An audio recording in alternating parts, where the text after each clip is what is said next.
અરે વીરા પ્રધાન કહો મહારાજ. આજે આપણી રેત આપણું ધન ખાય ડગલે પગલે મેણા બોલે છે વીરા. આવા મેણા મારાથી સહન નહીં થાય માટે રાજ માંથી તમારા માતુશ્રીને બોલાવો વીરા. બોલો મહારાજ.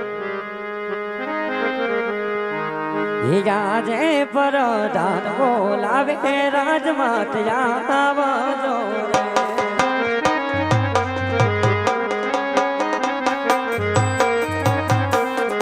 એ આવજો રાજને દરબાર પરધાન બોલાવે રાજમાત આવજો રે.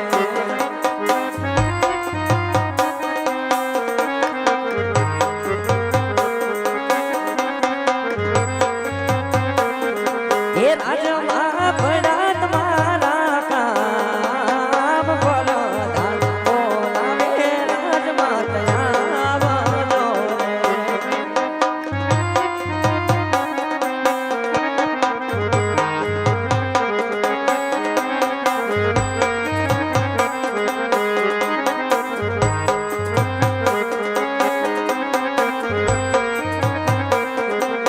આજ મારો પરધાન બોલાવે મીનળભાઈ આવ્યા રે.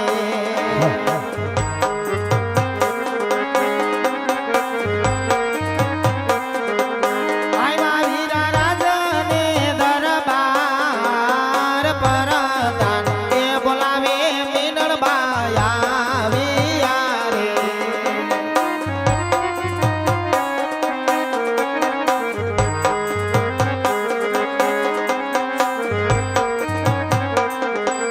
રાજમાં સુરી પૈડા વીરા કામ પરધાન એ બોલાવે મીનળભાઈ આવ્યા રે.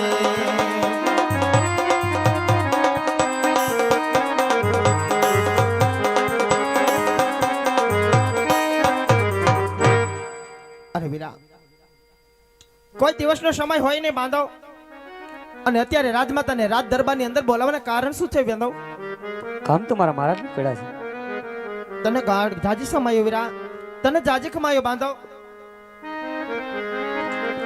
કે આજે રાણી રે એ આવીને સ્વામીના ચરણે નમે.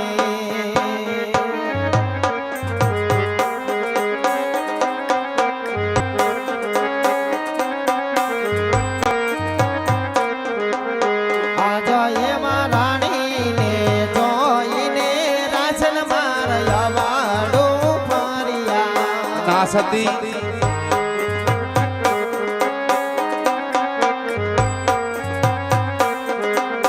નેણ લે આસુડાની ધાર રાણીને એ જોઈને પ્રાણના થયા વાડું ફર્યા.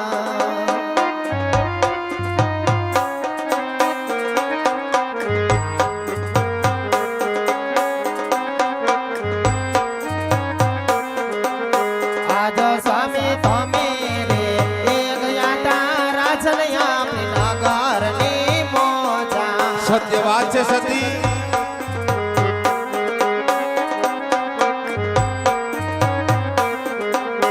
આજ સ્વામી નગરની વાટે રે કોણે અપમાન કર્યા. ના સતી આવી વાત ના કરો સતી.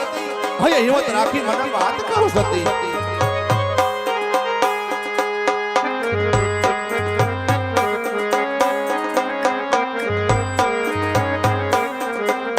કોણે દુબઈમાં છે દિલ નગરની એ વાટે રે રાજન કોણે અપમાન કર્યા. હા સતી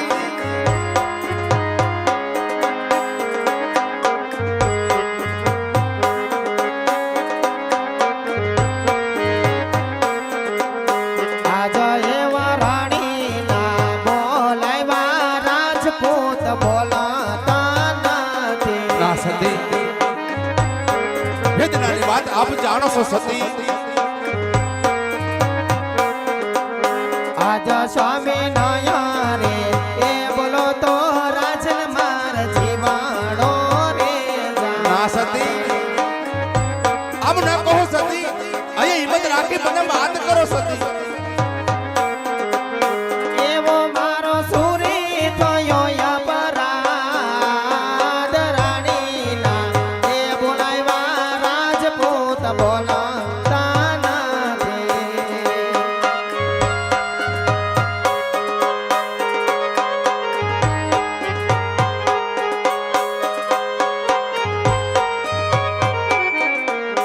આજ સ્વામી મોખના એ બોલા પ્રાણનાથ સીધા ને લીધા હા સતી હા સ્વામી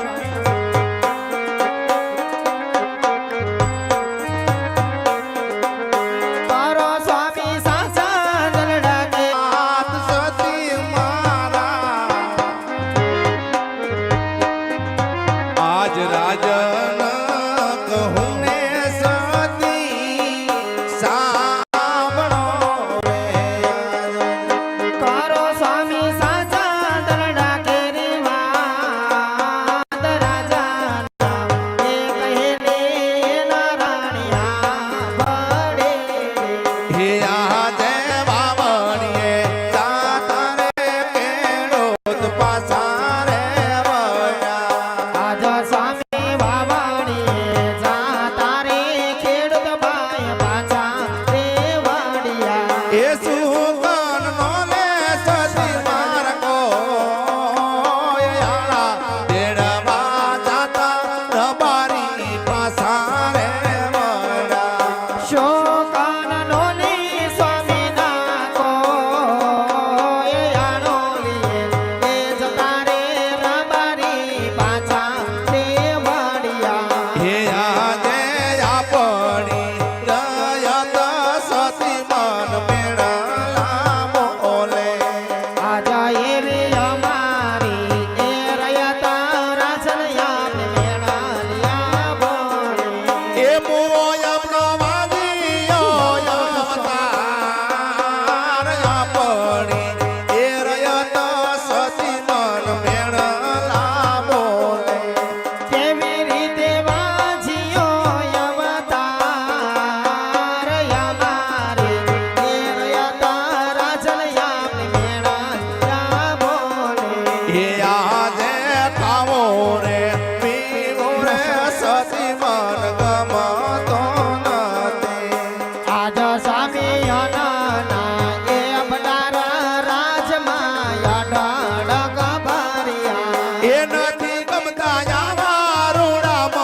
રાજ ખાવો રે પીવું રે સતી મન ગમતો નથી તારો સ્વામી રહ્યા તો ને રૂડદાન યાના એ ભંડારા પ્રાણનાથ અઢળક ભર્યા હે આજે જીવવા કરતા રે મરવો વાલો રે લાગે આજ સ્વામી જીવાવા કર તારે મરવો નાથ વાલો રે લાગે એ મુઓ આપણો વાંજીયો અવતાર જીવવા કરતા રે મરવો પ્યારો રે લાગે કેવી રીતે વાંચ્યો અવતાર જીવાવા એક તારે મરવો નાથ વાલો રે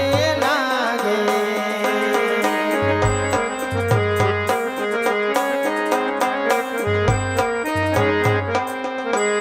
આજે તમે શું બોલો છો મારા નાથ તમે બાંધતો નથી ભૂલ્યા ને રાજવી સ્વામી કોણ કહે છે આપણે વાંજ્યો અવતાર છીએ કોણ કહે છે આપણે ના સ્વામી આજે કેવા વાળાને કોઈ વાતની અંદર ખામી હોય એવું લાગે છે કારણ કે આપણે આંગણની અંદર તો લાશા લક્ષ્મી સગડાવી ત્રણ ત્રણ જોગમાં એને ઝાંખી પાડેવી દીકરી રમે છે નાથ એમાં આપણે કઈ રીતે વાંચ્યો અવતાર કહેવાય માતા મીનળબાને સમજાતું નથી રાજવી આ માતા મીનળબાને સમજાતું નથી નાથ સાંભળો સતી કહો સ્વામી કેવી વાત તમારી સત્ય છે સતી પણ દીકરી તો એક પંખીનો માળો કહેવાય સતી હા સ્વામી આજ પરણાવો કાલ પોતપોતાને સાસરે વહી જાય સતી પણ લુલો લંગડો ભાડો બબડો જો એક આંગણે પુત્ર રમતો હોય સતી તો આપણા રાજ અડકમ રહે સતી નકર એક દિવસ રાજને તાળા દેવાશે સતી માટે ખુશીથી મને આપ વન જવાની રજા આપો સતી, રજા આપો સતી. હા સ્વામી, આજે તમારું કેવું પણ સત્ય છે કે આપણા આંગણીની અંદર એકાદ પુત્ર હોત તો આપણા ગયા પછી રાજગાદીનો રખવાડો બને. હા સતી, આ રયતનો પણ રખવાડો બને. પણ સ્વામી, આ તો ભાગ્યની વાત કહેવાય. ભાગ્યની અંદર હોય તો સૌને ભોગવવું પડે છે રાજવી. એટલે જ સ્વામી કહેવતની અંદર કહેવાય છે કે કર્મ વિના કાંઈ ન જડે ને ભાગ્ય વિના ભગવાન ના જડે. ભાગ્યની અંદર હોય તો સૌને ભોગવવું પડે છે.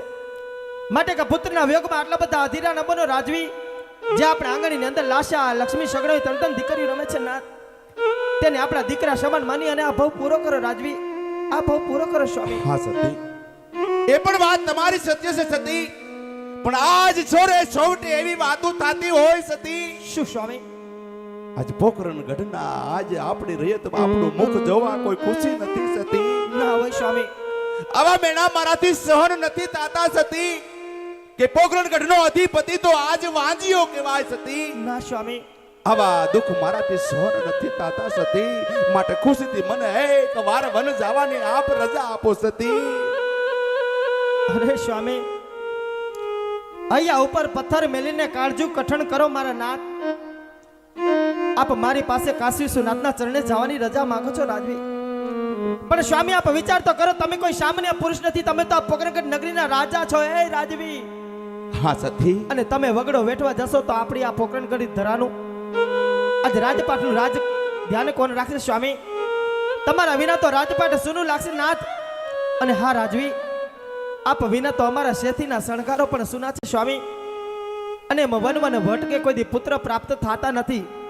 પ્રભુનું ભજન કરવું હોય તો વનમાં ક્યાં જવાની જરૂર છે? આપણા રંગમેલની અંદર પણ થાય છે સ્વામી, આપણા રંગમેલની અંદર પણ થાય છે. નહીં સતી, આવા અઠ શા માટે કરી રહ્યા છો સતી? એ વાત મને સમજાતી નથી સતી. આવા શરીરના મોહ છોડો સતી, અને એકવાર વન જવાની આપ મને રજા આપો સતી. આજે સોરે સોવટે જો વાતું થતી હોય સતી, તો આજ કાશી વિશ્વનાથના મંદિરે જઈ ભોળાનાથને આજ સીધ ધરી અને આજ પુત્રના વિયોગમાં મને જાવા દ્યો સતી. એકવાર મને જાવા દ્યો. હા સ્વામી, આજે ના પાડીને હું પણ તમારા દિલને નિહાકો નાખવા નથી જતી. કારણ કે હું તો એક આર્ય નારી છું. પતિના સુખે સુખમાં ને પતિના દુઃખે દુઃખમાં હાલવું મારો ધર્મ છે રાજન. પણ સ્વામી, આજે વગડો વેઠવા ગયા પેલા કે માતા મીનળબાની વેદનાની વાત સાંભળો નાથ. કહો સતી. કે અત્યારે આપણી દીકરી સગુણા 16 વર્ષના મલાયક થઈ ગયા છે. આજેના બાળપણમાં જુવાની ક્યારે થઈ ગયા તેની આપને કઈ ખબર ન રહી હો સ્વામી. હા સતી. તો દીકરી સગુણા માટે સારું રાજરજી વાળું ગોતી, સારવા મુરતિયા ગોતી આપણા આંગણીની અંદર દીકરીના નામના ઢોસણે વગડાવી બેનીને હેમ કેમ પ્રણાવી પછી ખુશીથી વનમાં જાઓ સ્વામી. દીકરી સગુણાનું ભવિષ્ય બાદ આંખમાંથી એક પણ આંસુડું પાડવીના પોકરણગઢના પાદર સુધી વડાવાવશું. એ રાજવી, તમને વડાવાવશું સ્વામી. હા સતી, પણ એક એવા મને વસન આપો સતી. શું સ્વામી? કે બેન સગુણાના પીડા હાથ કીડા પછી મને એક પલવારવા આપ રોકશો નહીં સતી. હા સ્વામી. હા સતી. અરે વીરા પ્રધાન,